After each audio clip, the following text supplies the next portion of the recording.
En prenant le Vaporetto numéro 2 qui nous mène d'abord à San Giorgio, nous allons faire des sauts de puce le long du canal de la JUDK et jusqu'au port de Venise, entrer dans le Grand Canal par la gigantesque artère trépidante de la gare maritime et fluviale, puis nous redescendrons le Grand Canal jusqu'au pont du Rialto et son marché coloré.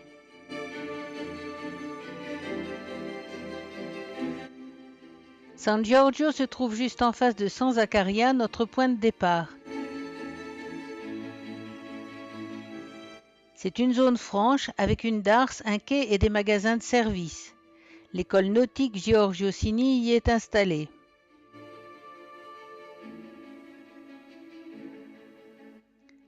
On débarque face à la basilique érigée par Andrea Palladio entre 1566 et 1580 avec sa façade imitant un temple. Le cloître bénédictin y est attenant.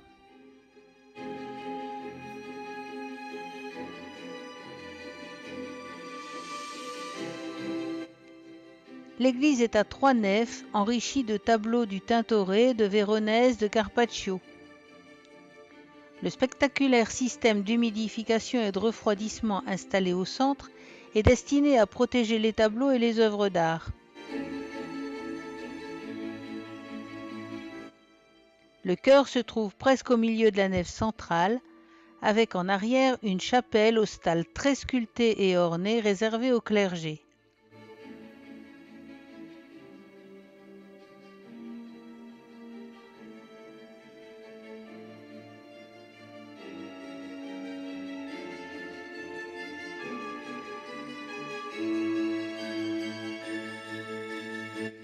Malgré les colonnes aux chapiteaux feuillus, les frontons et les corniches sculptées, l'église semblerait sobre et nue, sans les toiles du Tintoret aux couleurs flamboyantes qui décorent les deux côtés du chœur.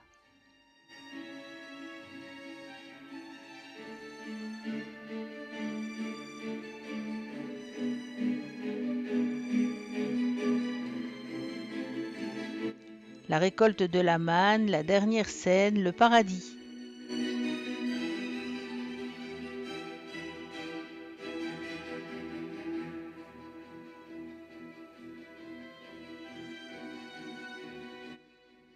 À travers les expositions d'œuvres précieuses, on arrive au Campanile, œuvre de Benedetto Buratti en 1774.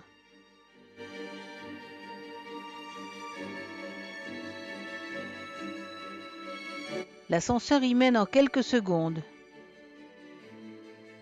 Depuis la tour carrée, la vue est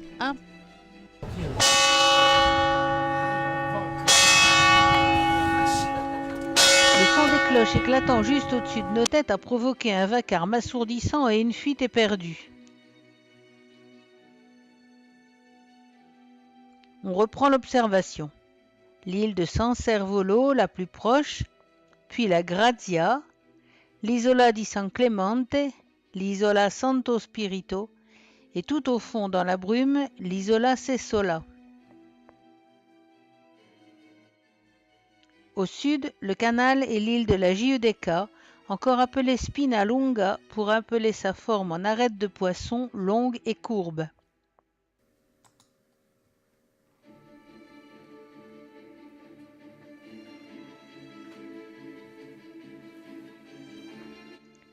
En face, le bassin de San Marco, le campanile, le palais des Doges. La vue plonge au-delà de Venise et on pourrait presque apercevoir San Michele.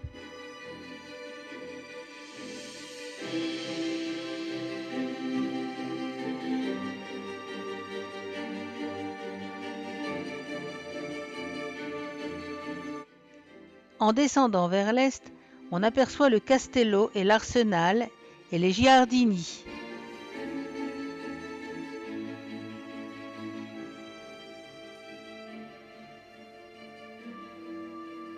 Et tout au fond, le Lido qui ferme l'Adriatique.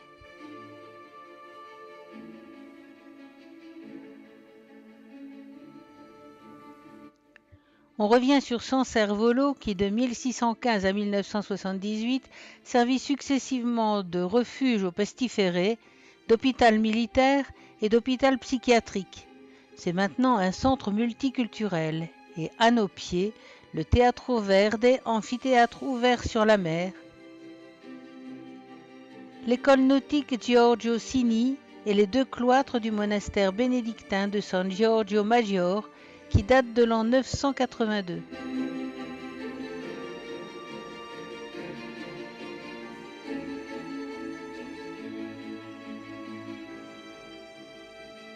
Les bénédictins habitent toujours le cloître qui est le siège de nombreuses manifestations culturelles.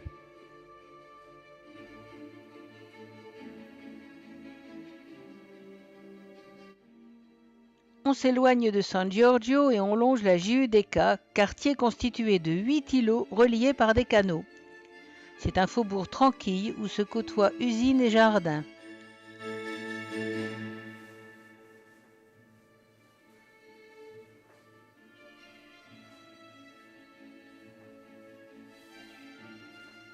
L'église palladienne de Zitel, devenue hôtel Palladio du autre constructeur.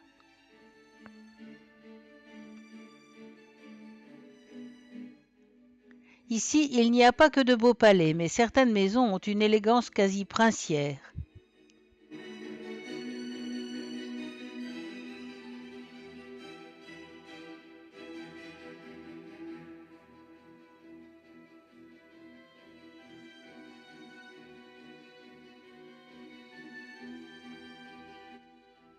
L'église du Rédempteur, construite par Palladio et da Ponte pour célébrer la fin de l'épidémie de peste qui sévit à Venise à partir de 1575 et fit plus de 40 000 morts.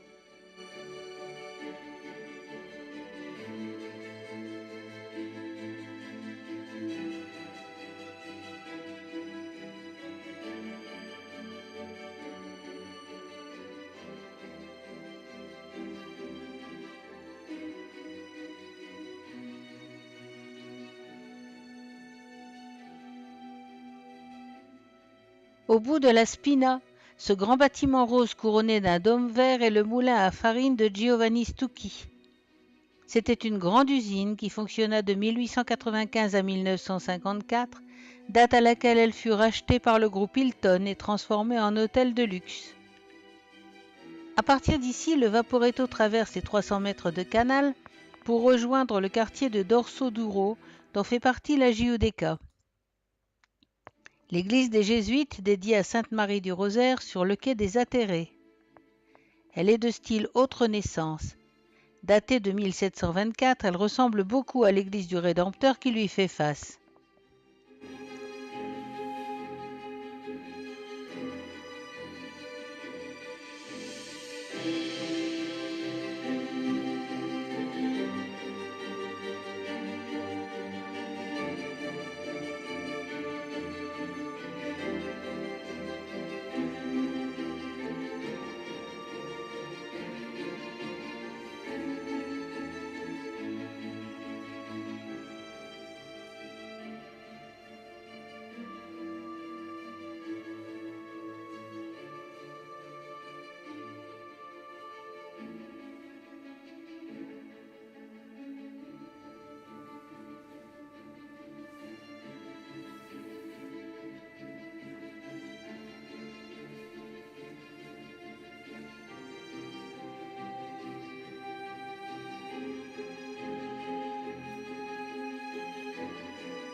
Nous entrons dans le port de Venise et nous traversons à nouveau le canal en doublant le moulin Stucchi pour la dernière escale sur la Giudecca.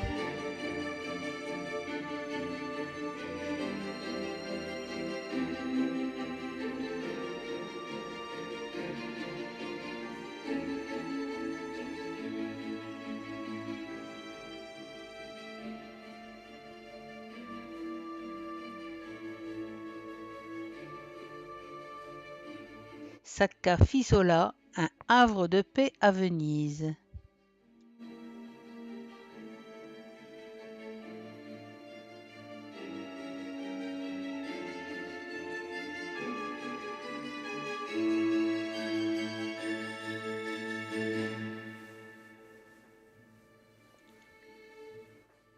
Dernier petit pont sur le dernier petit bout d'île de la Giudecca.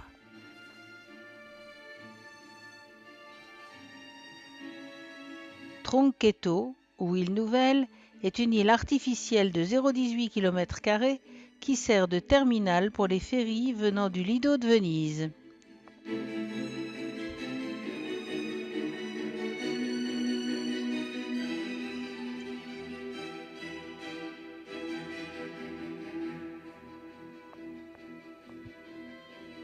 On traverse la gare maritime, la gare ferroviaire, avec sa voie aérienne qui ressemble à un squelette de dinosaure.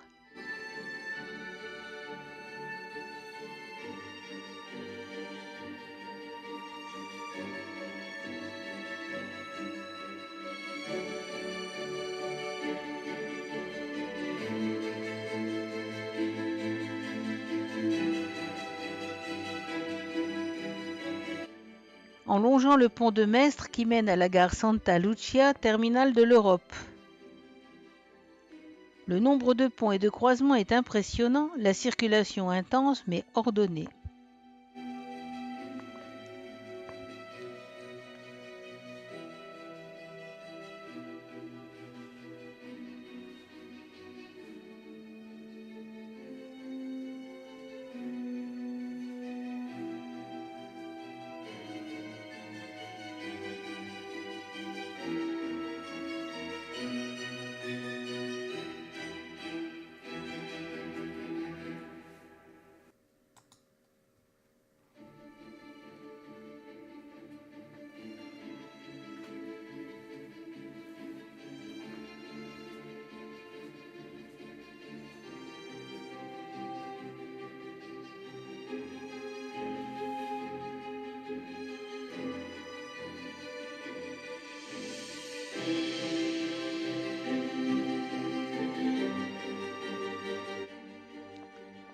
Nous entrons dans le Grand Canal et sur la droite, la Questure et le petit pont sans nom.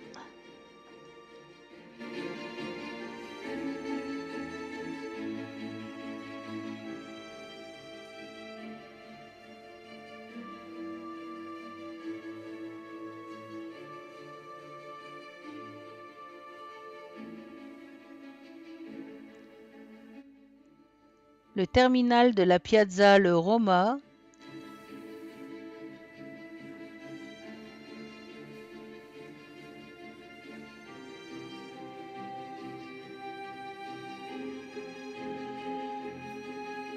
et un peu plus loin le dôme vert de l'église San Simeone Piccolo et le grand hôtel Carlton.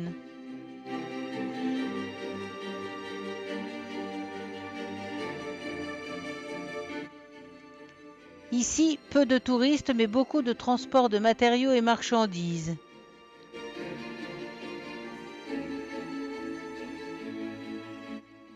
Le palais Fossarini-Contarini, encore élégant malgré sa façade un peu décrépite, dont je suis distraite par la circulation.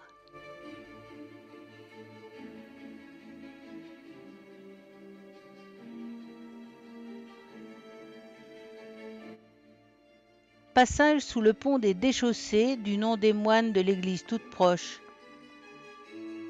Un petit jardin dans cette ville, c'est un trésor, là où l'espace est tellement compté.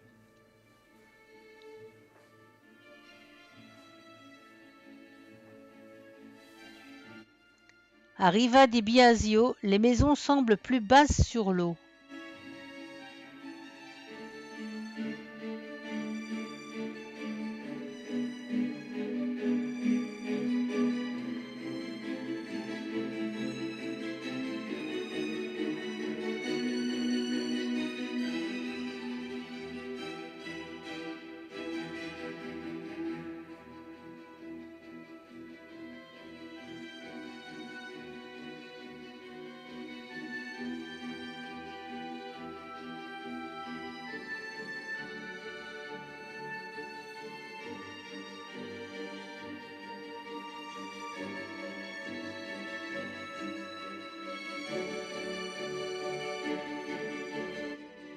Le musée d'histoire naturelle est installé dans la magnifique Fondaco dei Turchi de style vénéto-byzantin construite au XIIIe siècle.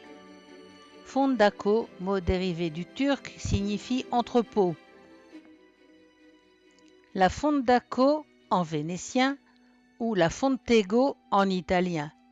La Fontego del Meggio est un ancien entrepôt à céréales, blé et millet, pour les périodes de disette qui n'étaient pas rares au XIVe siècle.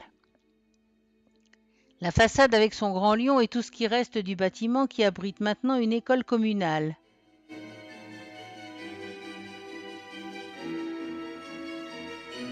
Et la magnifique ruine baroque qui lui fait suite est le palais Belloni-Battagia qui date du XVIIe siècle.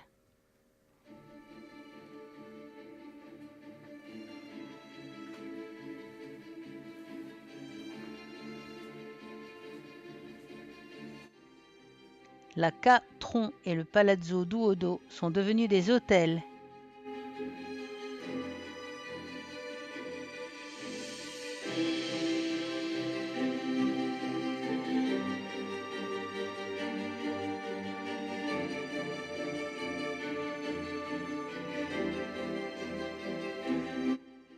Derrière l'appontement de San Stae, l'église XVIIe du même nom.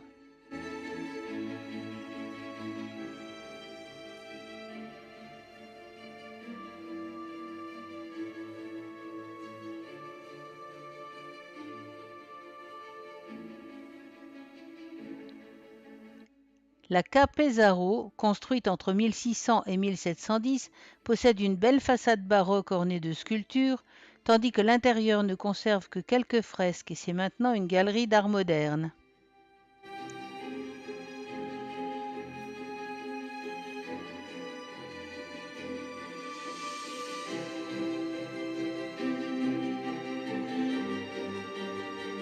La Ca' Corner de la Regina, qui signifie palais de la reine de la famille Cornaro, car Caterina Cornaro, née là en 1454, devint reine de Chypre par mariage. Ce palais fut reconstruit en 1724 par Domenico Rossi, dont ce fut la dernière œuvre. La Ca' Favretto, où vécut le peintre Giacomo Favretto au XIXe siècle. Le palais Morosini-Brandolin, de style gothique XVe siècle, dont le quatrième étage a été détruit au XIXe siècle pour des raisons de stabilité, pendant qu'on ajoutait 2 portes néo-gothiques et 4 fenêtres à gauche.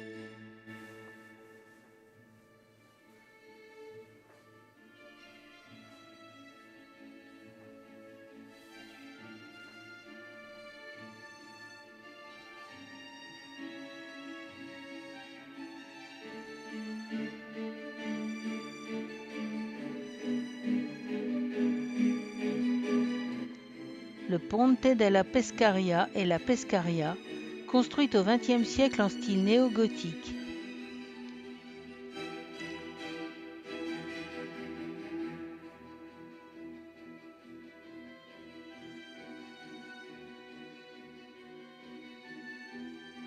Le Fabriche Nuove de Rialto est l'œuvre de Sansovino dans le style Renaissance en 1554.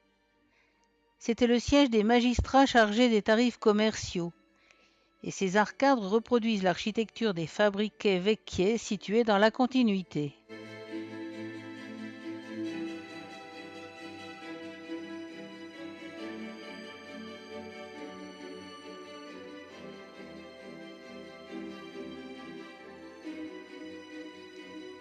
Sur le coin, juste avant le pont, le palais Camerlanghi Renaissance XVIe siècle. C'est maintenant la Cour des comptes.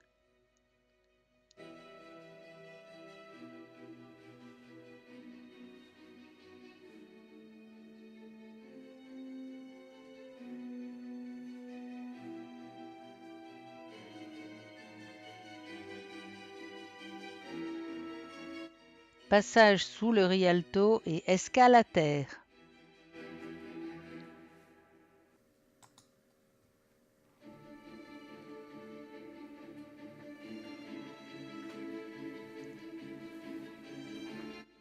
Nous sommes à l'intérieur des Fabbriche Vecchie et nous dirigeons vers le marché aux légumes et aux poissons.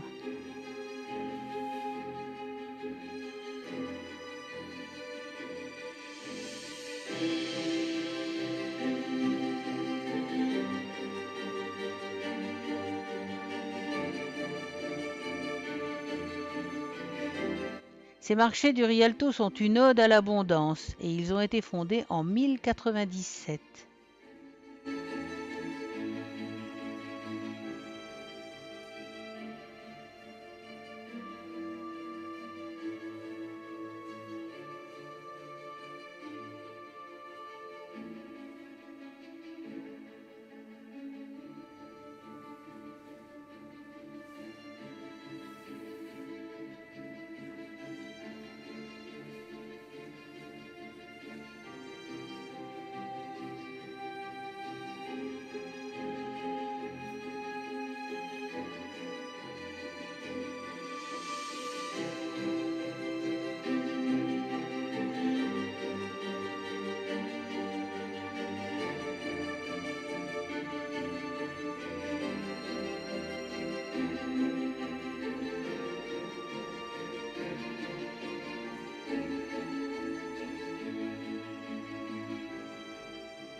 L'église San Giacomo est située sur le campo le plus ancien du Rialto.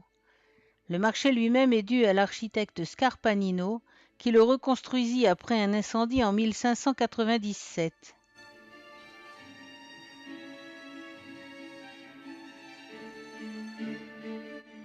On s'enfonce à nouveau dans les ruelles à la recherche des restes du ghetto de Venise. Le théâtre de la Malibran, dans un modeste quartier.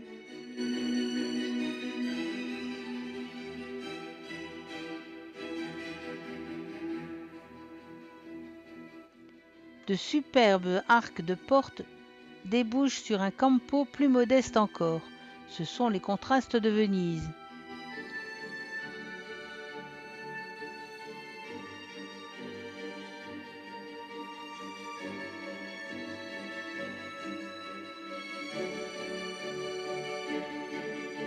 Une jolie vasque de verre et un atelier de production de masques nous amènent sur le Rio dei Mendicanti, magnifique surprise au détour du canal.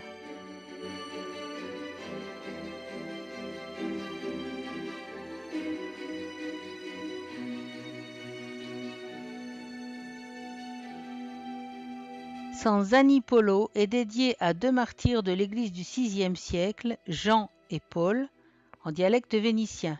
C'est une église dominicaine. La statue du condottiere Bartolomeo Colleoni, brutale et virile, caracole devant la façade médiévale. De nombreux doges et personnalités sont enterrés dans cet équivalent vénitien du Panthéon.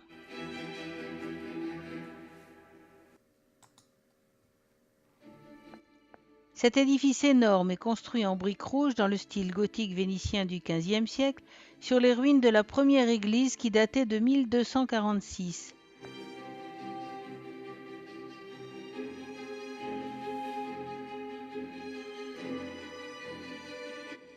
Des tombeaux sont adossés à la façade, dont certains depuis 1476.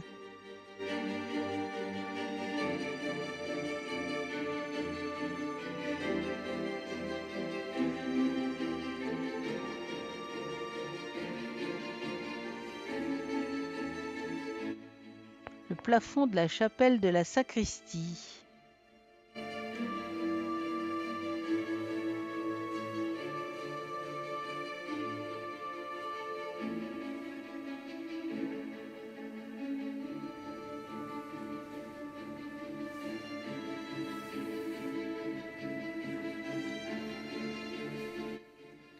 À côté, la Scuola Grande di San Marco était le siège de la confrérie du même nom. Elle fut construite en 1260. C'est un chef-d'œuvre de marbre blanc et polychrome, de pilastres, de niches, de sculptures, de styles mélangés. Renaissance classique avec un zeste de byzantin et pas mal de traits typiquement vénitiens. Depuis 1819, c'est un hôpital civil.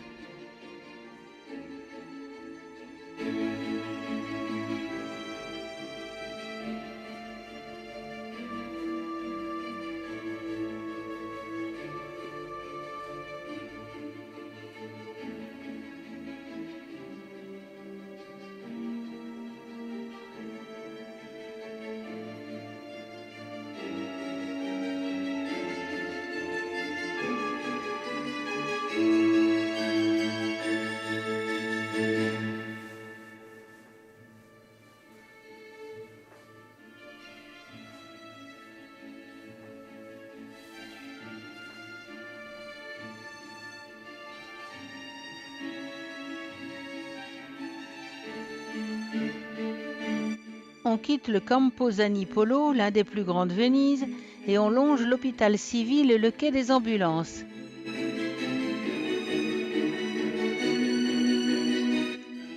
Ici, le poste des urgences.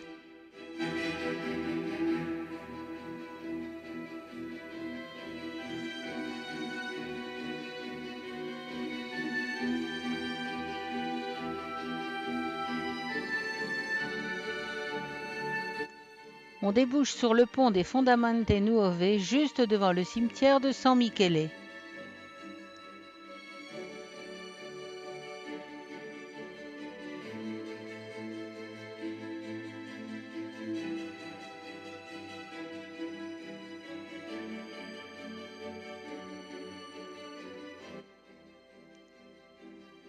Plongée dans le cestier de Cannaregio.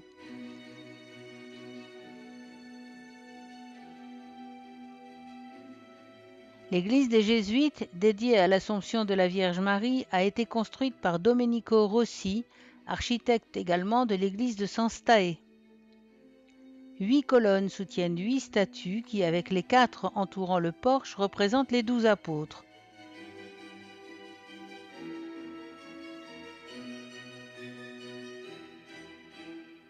Le tympan du fronton triangulaire supporte l'Assomption de Marie, œuvre de Giuseppe Toretti.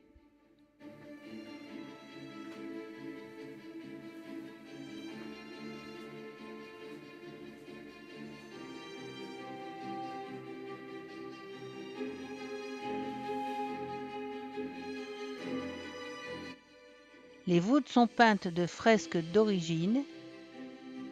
À l'intérieur, les murs décorés de motifs de marbre vert et blanc donnent l'impression d'être recouverts d'étoffes et de tentures précieuses.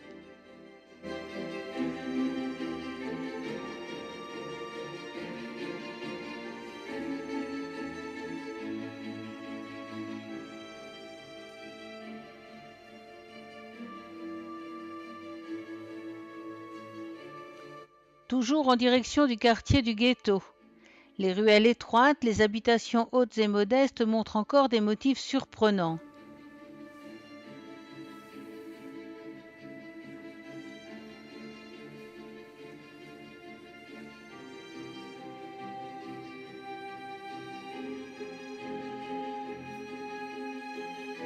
Des points de vue insolites.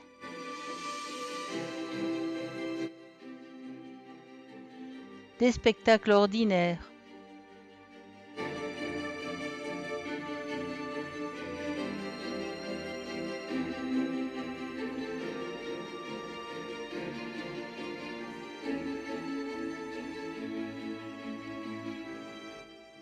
Dans ce quartier, les trottoirs semblent avoir été surélevés avec des moyens de fortune. Médiéval.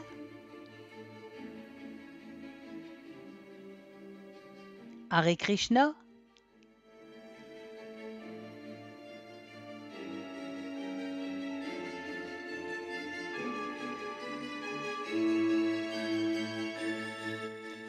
La Strada Nuova.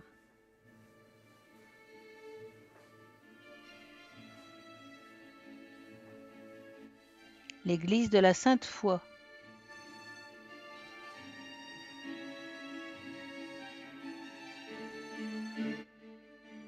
Et la petite place dédiée à Pietro Paolo Sarti, historien, auteur d'une histoire du Concile de Trente et grand patriote vénitien.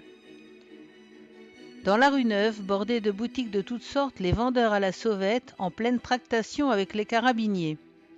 Ils vont payer le bakchich et recommencer un peu plus loin.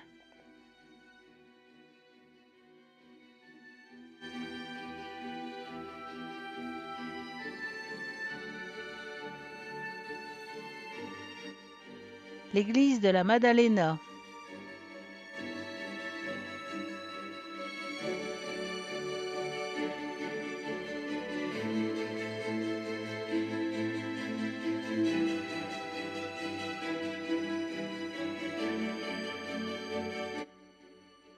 On arrive à l'ancien ghetto.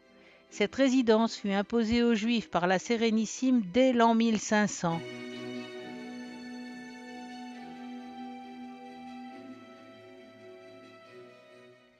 La petite île appelée Getta Nuova des origines fut augmentée en 1516 du Ghetto Nuovo, puis du Ghetto Vecchio en 1541 et enfin en 1633 du Ghetto Nuovissimo.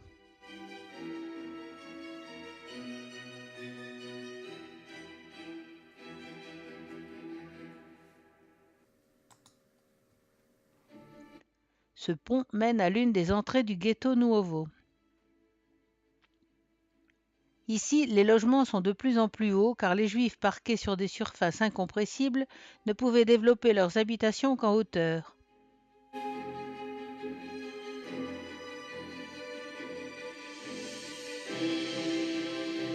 Nous sommes dans la paroisse Saint-Alvise et nous entrons dans le ghetto par le Sotto Portego.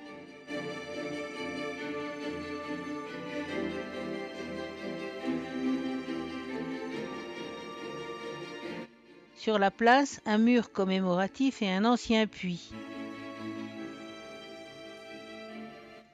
Il y avait jadis 9 synagogues à Venise. 5 ont survécu qui datent toutes des années 1528 à 1575. La Schola Tedesca, ou synagogue allemande, qui abrite le musée d'art hébreu.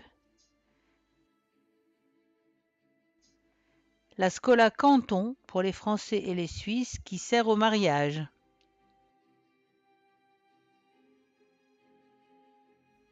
La Schola Italiana, la plus pauvre du groupe et qu'on ne visite pas.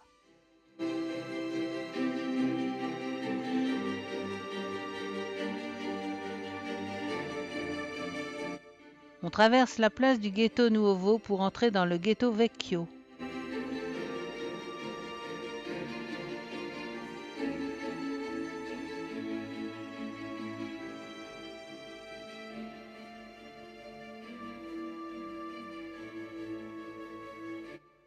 La synagogue Spagnola est ouverte aux services religieux depuis la Pâque jusqu'à la fin de l'année.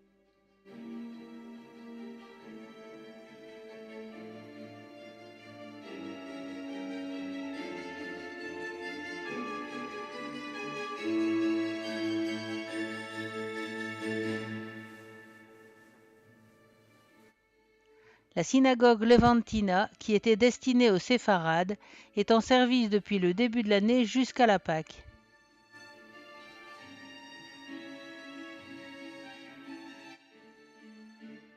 Et l'on ressort par le Ghetto Vecchio.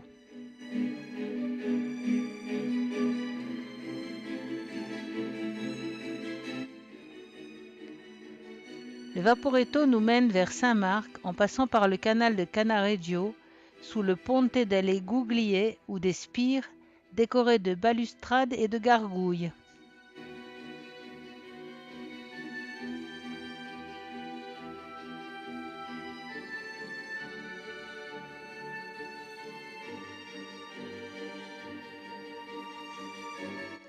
Située à l'angle du Grand Canal et de Cannaregio, la Ca Labbia possède 4 façades ouvragées visibles de 4 points de vue. À l'intérieur, une salle de bal décorée de fresques par Tiepolo. L'église San Geremia, qui lui fait suite, partage le point de vue sur le Grand Canal.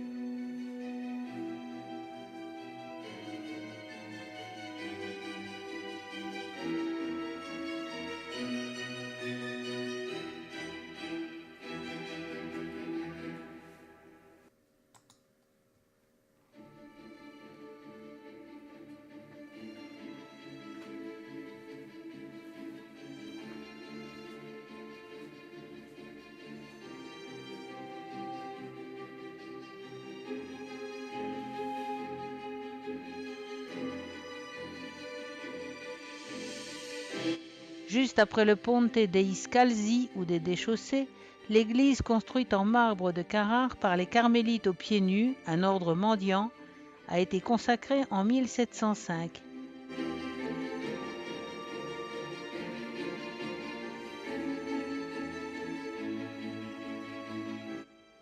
On passe devant l'église Notre-Dame de la Salute et la pointe de la douane de mer.